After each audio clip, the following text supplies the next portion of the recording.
Hari ini kita akan membaca bagian kebenaran firman Tuhan di dalam Lukas pasal yang ke-23. Lukas pasal yang ke-23, kita membaca ayat yang ke-44, 45, dan 46. Lukas pasal yang ke-23, kita membaca ayat 44 sampai ayat yang ke-46. Demikian firman Tuhan.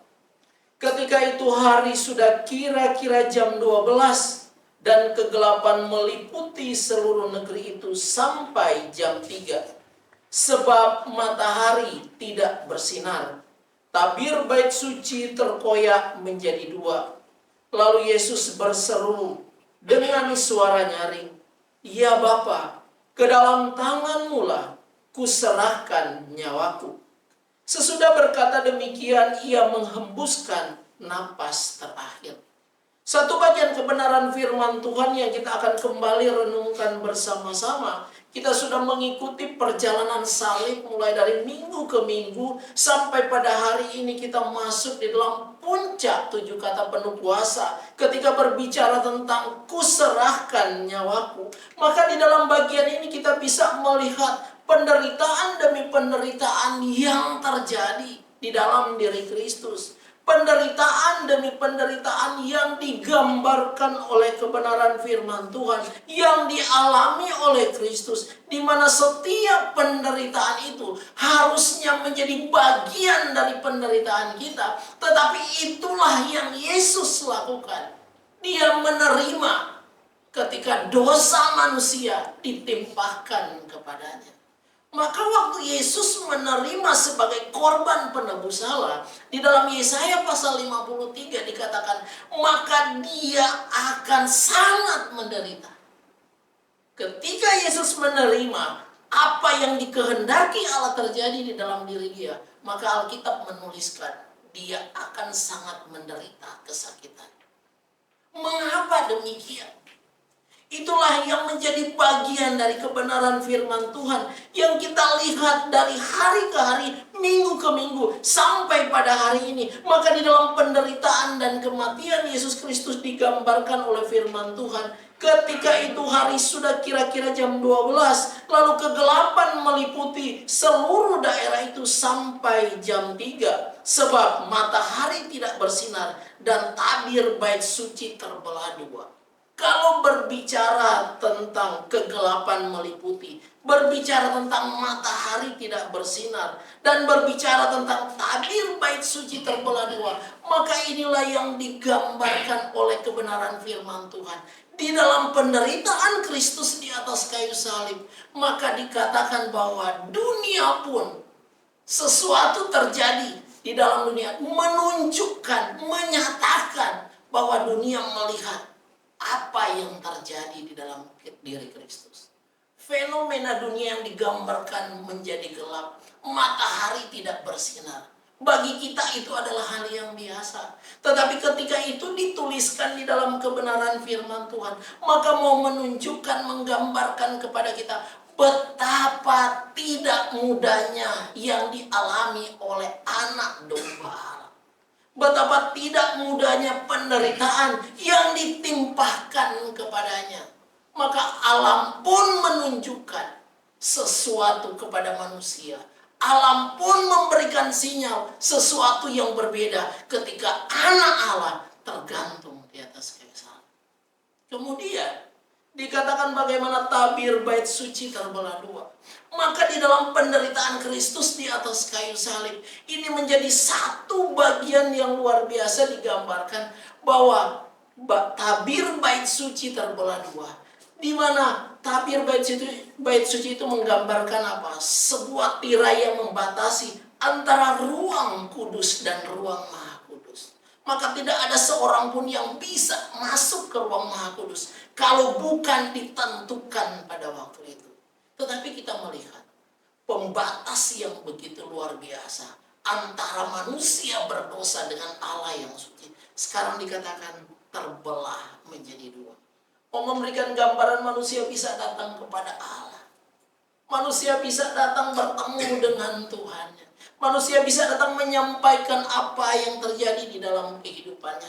Dan Allah melihat setiap manusia yang datang kepadanya. Kita mempunyai jalan untuk datang kepada Tuhan. Yang sebelumnya tidak ada, sekarang menjadi ada. Mau menunjukkan, mau membuktikan bahwa pengorbanan Kristus di atas kayu salib menjadi jembatan baru bagi kita.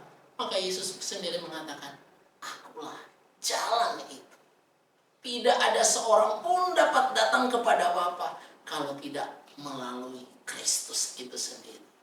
Maka dari sini kita bisa melihat nasihat dan teguran yang Yesus lakukan waktu menuju kepada penyaliban. Digambarkan di dalam Alkitab seperti ini. Sebelum penderitaan itu terjadi, maka Yesus menyampaikan kepada murid-muridnya. Kalau di dalam kitab Injil kita menemukan bahwa 3 kali Yesus memberitahukan penderitaan yang akan terjadi di dalam diri dia. Maka kita membaca di dalam Matius pasal 20 ayat 18 sampai 19 dikatakan yang pertama, Yesus menyampaikan kepada murid-muridnya demikian, bahwa anak manusia akan diserahkan kepada para imam, akan diserahkan kepada ahli-ahli Taurat. Kalau di bagian lain dikatakan bagaimana anak manusia akan diserahkan kepada tua-tuanya orang Israel. Orang-orang yang mengerti tentang hukum Taurat. Sebagai imam dan sebagai ahli Taurat. Dan menariknya adalah apa? Yesus mengatakan hal itu bahwa anak manusia akan diserahkan kepada para imam dan ahli Taurat. Tapi bagi murid Yesus berbeda. Maka di dalam Matius pasal 16, waktu Yesus menyampaikan hal itu, Petrus langsung mendekati Yesus dan berbicara. Bahkan dikatakan kalau kita membaca di dalam Matius 16, dikatakan bahwa Petrus menarik Yesus sesudah mengatakan hal itu. Dia menegur Yesus dan dia berkata apa? Tuhan, kiranya Allah menjauhkan hal itu daripadamu, dan sekali-kali itu tidak akan menimpa dirimu. Sebagai murid terkesan membela Kristus. Sebagai murid terkesan membela gurunya. Dan tampak enggak ada yang salah. Hal yang wajar. Murid mengetahui setelah gurunya menyampaikan. Tetapi sayang, ketika dikatakan bahwa Petrus menegur Yesus, yang terjadi apa? Waktu Petrus menegur Yesus, maka dikatakan apa? Yesus berkata, maka Yesus berpaling dan berkata kepada Petrus, enyahlah iblis. Petrus yang adalah murid, sekarang dikatakan enyahlah iblis. Karena apa? Karena engkau adalah suatu batu sandungan bagiku. Sebab engkau bukan memikirkan apa yang dipikirkan Allah, melainkan apa yang dipikirkan oleh manusia. Maka dari sini apa? Waktu Yesus memberitahukan, murid-murid nggak mampu memahaminya. Waktu Yesus menyampaikan pertama, kedua, dan ketiga, dia tidak mengerti apa sebenarnya yang menjadi tujuan dari Yesus hadir dalam dunia. Maka dalam ketidaktahuan dari Petrus, dia seolah-olah mau membela. Dalam ketidaktahuan Petrus, seolah-olah dia mau menunjukkan dia bisa menjaga gurunya. Tetapi justru Yesus mengatakan, enyahlah iblis. Maka saya lagi belajar seperti ini. Yesus bersama dengan muridnya. Yesus berbicara, hanya muridnya menegur. Langsung dikatakan, enyahlah iblis. Bagaimana iblis yang menguasai pikiran dan hati dari Petrus.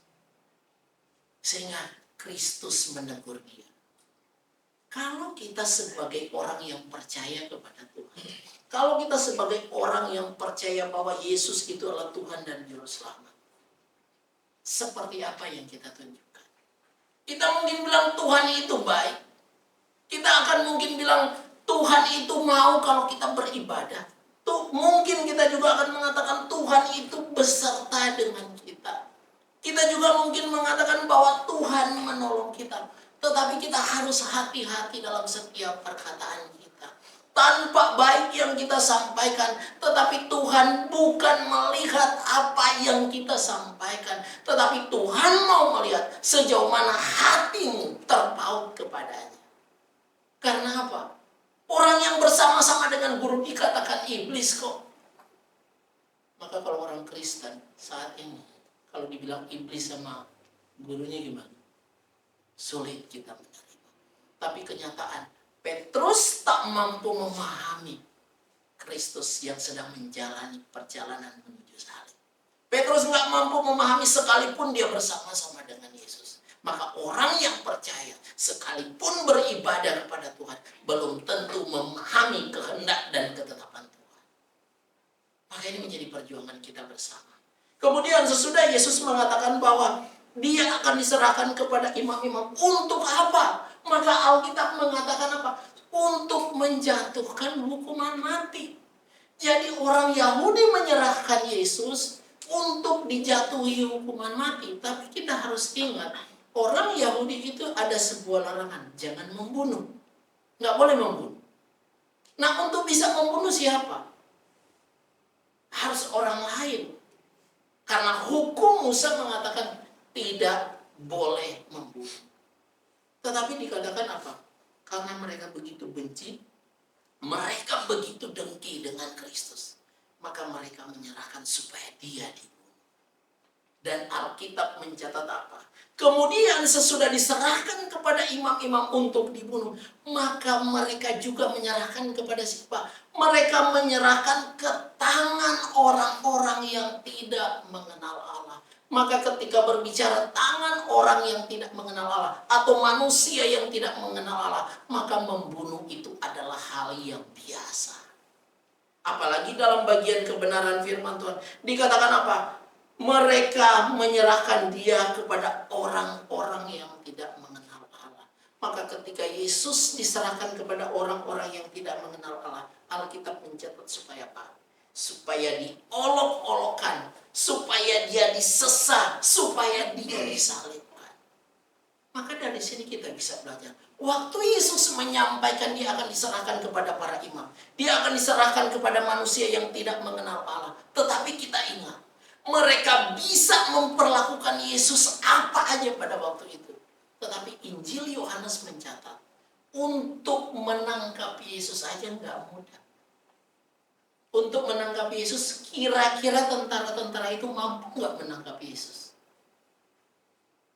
Kalau dalam Injil Yohanes dikatakan apa? Waktu para tentara menghampiri mau menangkap Yesus, maka Alkitab menuliskan apa? Yesus berkata, siapa yang kamu cari? Maka mereka mengatakan, Yesus orang Nazaret. Maka ketika mereka berhadapan dengan Yesus dan Yesus mengatakan, inilah aku. Apa yang terjadi? Inilah aku. Mereka langsung jatuh ke tanah. Artinya apa? Untuk menangkap Yesus saja mereka nggak mampu. Tapi kalau kita cuma melihat dari sisi kebenaran yang lain, kita nggak menemukan semuanya. Tapi dari sini kita bilang, untuk menangkap saja Yesus mereka nggak mampu. Karena apa? Yesus baru mengakui inilah aku. Mereka sudah jatuh ke tanah. Maka mau membuktikan apa? Untuk menangkap Yesus pun, Yesus sendiri yang menyerahkan dirinya untuk ditangkap.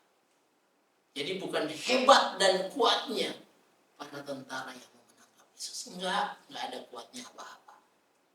Kemudian dikatakan apa? Supaya ketika dia diserahkan, ketika dia dibawa, ketika dia ditangkap, maka mau menunjukkan betapa tidak mudahnya yang terjadi pada waktu itu. Yesus menyerahkan dirinya untuk ditangkap. Maka di dalam bagian ini, ketika Yesus diserahkan ke tangan orang-orang yang tidak mengenal Allah, maka mereka mulai menunjukkan apa yang mereka akan lakukan kepada Yesus. Maka di mana rasa aman yang dimiliki oleh Kristus selama dalam dunia ini? Di mana rasa amannya? Tampak tidak ada yang dikatakan di sana. Karena yang dia alami adalah olokan, sesah, dan disalibkan. Tetapi menarik ketika kita membaca di dalam Mazmur Daud. Dalam Mazmur pasal 31 ayat yang ke-6 dikatakan seperti ini. Ke dalam tangan-Mu lah kuserahkan nyawaku. Engkau membebaskan aku ya Tuhan, Allah yang setia. Maka dalam ungkapan nyanyian Daud, dia mengatakan bahwa aman di dalam tangan Tuhan. Maka dia menyerahkan nyawanya kepada Tuhan. Dia tahu bahwa Allah itu adalah Allah yang setia, Allah yang akan menolong, Allah yang akan memimpin kehidupannya. Maka dalam situasi sulit pun, Mazmur Daud mengatakan, kuserahkan nyawaku ke dalam tangan. Artinya apa? Kita nggak bisa serahkan kepada manusia. Kita tidak bisa menyerahkan kehidupan kita kepada orang lain untuk menemukan keamanan dalam perlindungan yang sesungguhnya. Maka dikatakan aman dalam tangan Tuhan. Kita harus menyerahkan kepada Tuhan. Artinya apa? Bukan hanya bicara persembahan, bukan hanya bicara tentang apa yang kita miliki kita serahkan, tapi lagi berbicara kita menyerahkan hidup kita sampai pada akar-akarnya kepada Tuhan. Baru aman itu kita dapatkan. Maka betapa banyak orang saat ini, dia berusaha mencari kedamaian, dia berusaha mencari keamanan, dia memperlengkapi mulai dari masuk ke dalam rumah sudah ada yang menjaga, masuk ke dalam pintu sudah dikunci dan segala macam. Tetapi hebatnya, tetap aja ada kemalingan di sana.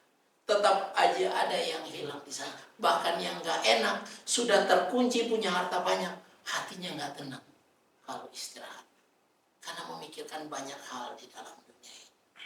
Bagaimana ketika berada dalam situasi yang menderita?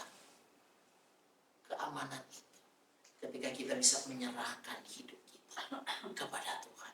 Maka itu menjadi sebuah tanggung jawab yang besar dalam hidup kita. Maka di dalam bagian ini yang kita baca tadi dikatakan apa? Lalu Yesus berseru dengan suara nyaring, ya Bapa, ke dalam tanganmu kuserahkan nyawaku. Dan sesudah berkata demikian, ia menyerahkan nyawanya. Maka di dalam Lukas pasal 23 ayat yang ke-46 ini lagi memberikan gambaran bagaimana Yesus sendiri yang sudah dipukul, Yesus sendiri yang sudah disesat, Yesus sendiri yang sudah disalibkan, tetapi di dalam kehidupannya dia bukan hanya melihat kepada dirinya. Sebelum dia menyerahkan nyawanya, maka kita menemukan apa yang terjadi di dalam diri Kristus. Maka ini yang digambarkan di dalam Kejadian pasal yang ketiga ayat 15. Bagaimana dikatakan apa? Kematian Yesus sudah difirmankan di dalam Kejadian pasal 3 ayat yang ke-15.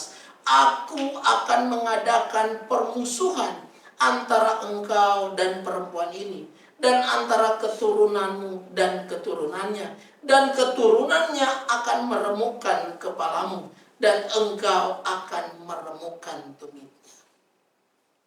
Iblis mampu, dan dikatakan dia meremukkan tumitnya.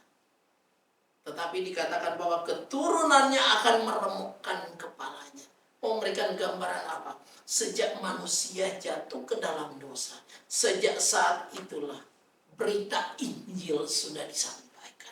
Sejak saat itulah keselamatan sudah diungkapkan, sudah dinubuatkan.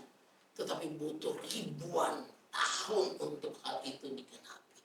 Maka dalam perjalanan manusia yang berdosa, yang tak mampu untuk datang kepada Tuhan, perjalanan manusia yang terus dan terus terperosok ke dalam dosa, yang tidak mampu untuk keluar dari lumpur dosa, bangkit untuk datang menghadap Tuhan, maka diutuslah para nabi untuk menyampaikan kebenaran itu. Tetapi manusia tetap menolaknya. Maka dikatakan Yesus pun datang, manusia pun tetap menolaknya. Padahal di sini dikatakan bahwa ketika Adam tidak taat, maka semua manusia menjadi berdosa. Bukan hanya Adam yang menjadi berdosa, seluruh keturunannya menjadi berdosa. Maka dari situlah digambarkan bahwa Adam bersalah, semua keturunannya menerima akibatnya. Maka di dalam perjalanan manusia adalah perjalanan yang sulit untuk menembus kepada jalan kebenaran. Maka ketika Yesus tersalib, dikatakan apa? Tabir bait suci terbelah menjadi dua. Saatnya manusia bisa datang kembali kepada Tuhan. Melalui siapa? Melalui pengorbanan Yesus Kristus. Maka di dalam bagian ini digambarkan di dalam Roma pasal 5 ayat 19 bahwa Jadi sama seperti oleh ketidaktaatan satu orang, semua orang telah menjadi orang berdosa. Demikian pula oleh ketaatan satu orang, semua orang menjadi benar. Maka di dalam bagian kebenaran firman Tuhan ini kita menemukan, yes, memang Adam jatuh dalam dosa, membuat semua kita menjadi berdosa. Tetapi Alkitab mencatat bahwa Yesus dalam ketaatannya, dia menebus dosa manusia. Dia kembali membawa manusia ke jalan yang benar. Maka menjadi perjuangan kita. Adakah kita sekarang berjalan di jalan yang benar? Atau kita hanya sekedar mengikuti seperti para murid-muridnya yang akan siap-siap meninggalkan Kristus, yang akan siap-siap menyangkali Kristus, yang akan siap-siap mengkhianati Yesus. Maka perjalanan orang yang percaya, kalau nggak sungguh-sungguh, kita cenderung akan menyangkali Yesus dalam hidup kita. Kita akan cenderung menyakiti hati Tuhan dalam hidup kita. Maka akan menjadi tidak berarti sekian tahun kita menjadi orang percaya kalau kita nggak serius. Kalau kita bekerja, ada nggak orang bekerja nggak serius di kantor? Kita akan bekerja serius. Kenapa? Karena mereka akan menilai dari kesetiaan kita. Mereka akan menilai dari ketaatan kita. Mereka akan melihat dari kinerja kita, baik ataukah. Kalau tidak, nggak akan diganti. Itu dalam ukuran pekerjaan manusia. Tetapi di dalam pekerjaan Allah digambarkan melalui Kristus. Dia menyelesaikan sampai pada akhirnya. Maka kita sebagai manusia, kalau kita masih mendua, kalau kita masih nggak sungguh-sungguh, maafkan saya. Kenapa? Kecantikan, kegantengan kita nggak ada arti di hadapan Tuhan. Kenapa? Pemungut cukai yang gak dianggap oleh orang-orang pada waktu itu karena dia sebagai manusia yang berdosa, justru dia yang diterima oleh Tuhan. Ketika perempuan Samaria yang dikatakan dihindari banyak orang, tapi justru Yesus datang menyatakan kepadanya. Maka mau mengungkapkan apa? Tuhan mau menolong, menyelamatkan setiap umatnya, tapi Tuhan menghendaki kita harus berjalan di dalam kebenaran itu. Karena ada banyak orang yang mengaku percaya kepada Tuhan, tetapi tidak berjalan pada kehendak dan ketetapan Tuhan. Apa yang akan terjadi? Apalah arti cinta dalam hidup kita kalau tidak dibarengi dengan kesetiaan kita? Apalah arti kasih sayang kita kalau tidak dibarengi dengan pengorbanan? Gak ada arti. Tapi Kristus sudah membuktikan bagi kita. Dia menjalannya sampai dia mengatakan, kuserahkan nyawaku. Maka kita bisa melihat dari sini, di salib Yesus berkuasa untuk mengampuni dosa manusia. Di salib Yesus berkuasa untuk menyelamatkan penjahat yang ada di sisinya. Kemudian dikatakan apa? Di salib Yesus berkuasa menyerahkan ibunya kepada muridnya. Memberikan gambaran, iya ya, ketika Yesus disalib, dia begitu peduli dengan manusia. Ketika dia sudah tersalib, dia bukan hanya melihat pada dirinya apa yang sedang ditimpakan kepadanya, tetapi dia begitu peduli dengan manusia. Mulai dia berdoa supaya apa? Tuhan mengampuni dosa manusia. Ya Bapa, ampunilah dosa mereka. Kemudian dia menyelamatkan seorang penjahat, dan dia juga menyerahkan ibunya kepada murid yang dikasihinya. Baru apa? Dikatakan apa? Berikutnya dia mengatakan, Bapa meninggalkan anaknya. Ketika dia ditimpakan dosa itu, maka Bapa memalingkan wajahnya. Maka dikatakan di situ, Yesus menjadi haus melihat pada dirinya. Kemudian dia mengatakan, sudah selesai. Dia sudah menyelesaikan pekerjaannya di dalam dunia ini. Sudah selesai. Lagi mau menunjukkan dia sudah menyelesaikan pekerjaan yang dikehendaki Bapaknya untuk dia kerjakan. Kemudian dia mengatakan apa sekarang? Di salib Yesus menyelesaikan pekerjaan Bapaknya. Di salib Yesus menyerahkan nyawanya. Maka mau dibilang, penyaliban tidak akan pernah mampu membunuh Yesus yang sesungguhnya.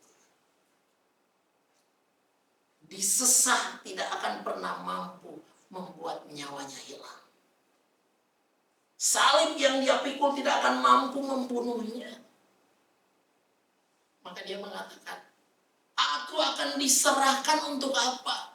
Aku akan diserahkan untuk mereka bunuh. Aku akan diserahkan kepada tangan-tangan orang yang tidak mengenal Allah. Tapi berbicara tentang kematian, Kristus lagi berbicara bahwa dia yang berkuasa atas kehidupan dan kematian. Maka Yesus berkuasa bukan hanya untuk kehidupannya sendiri, tapi Yesus juga berkuasa untuk kehidupan kita pada umumnya. Secara utuh, secara umum, Yesus berkuasa atas kehidupan kita secara keseluruhan. Maka di sini kita bisa belajar. Iya ya, kita kan kalau lagi mau Jumat Agung, Paskah, berbagai macam perayaan kita akan lakukan. Tapi saya yang belajar dari kebenaran firman Tuhan. Aksesoris demi aksesoris yang kita lakukan untuk merayakan, memperingati Jumat Agung dan Paskah tidak akan pernah menambah pandangan baik dari Tuhan untuk kita. Tidak akan pernah. Sehebat apapun kita melakukan memperlengkapi dengan aksesoris, itu tetapnya namanya aksesoris. Tapi ketika kita mendandani hati kita, mendandani hidup kita, kita nggak butuh aksesoris apa-apa. Yang kita butuh adalah kekuatan Roh Kudus memproses hidup kita sehingga kita apa? Tampil menyenangkan di hadapan Tuhan. Sehingga kita tampil menjadi pribadi yang muda, yang bergairah, yang menyenangkan hati Tuhan, bukan menyenangkan manusia. Kalau mau menyenangkan manusia, banyak aksesoris kita bisa pakai kan. Mulai dari pakaian, kalung, anting, jepit rambut, kita bisa pakai untuk menampilkan pribadi kita rapi dan tampak indah. Tapi ingat, hati kita, pikiran kita, kalau kita tidak dandani dengan kebenaran firman Tuhan, maka kita digambarkan seperti apa? Seperti kuburan, tampak baik di luar, tapi busuk yang ada di dalam. Tampak baik yang ada di luar, tapi tulang belulang yang ada di dalam, yang akan dijauhi oleh siapa. Sehebat-hebatnya kita mengasihi, mencintai orang, toh kita akan merelakan dia untuk dikuburkan ketika dia sudah mati. Karena kita sangat terbatas. Tetapi Yesus yang tahu manusia berbuat dosa dan akan mati, tetapi dia rela untuk apa? Menebus dosa kita. Supaya apa? Supaya kita dihidupkan bersama dengan dia rela mati untuk menebus dosa manusia. Mau menunjukkan, membuktikan bahwa dia begitu mengasihi kita. Jadi jangan sampai kita menjadi salah dalam kita menjalani kehidupan ini. Dan yang terakhir, hal yang penting bagi kita, kematian Yesus Kristus adalah kehendak Allah.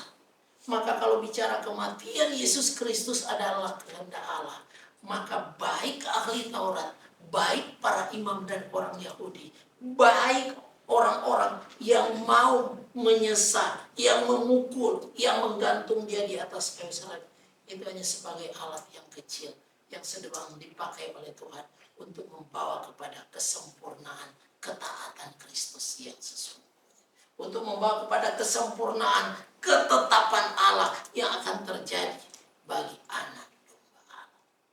Dan yang kedua dikatakan apa? Kematian Yesus Kristus sebagai penebusan dosa manusia, mau mengungkapkan Kristus sudah menyelesaikan pekerjaan penebusan dosa di atas kayu salib. Kristus menyelesaikannya dengan darahnya yang tertumpah. Kristus menyelesaikannya dengan dia tergantung di atas kayu salib. Bahkan Kristus menyelesaikannya dengan lambung yang tertikam oleh tombak. Nah sekarang, kita yang percaya bahwa Kristus sudah menebus dosa kita, masihkah kita terus menyakiti Tuhan dalam hidup ini? Masihkah kita terus menyalibkan Dia dalam hidup ini? Masihkah kita berpikir tentang apa yang aku mau, apa yang aku inginkan, apa yang menyenangkan diriku? Tidakkah kita berhenti sejenak dan kita merenungkan, Tuhan, apa yang Engkau kehendaki bagiku? Di masa muda ini Tuhan, apa yang aku harus lakukan untuk menyenangkan hati-Mu? Di masa muda ini, adakah pergaulanku benar tidak di hadapan Tuhan?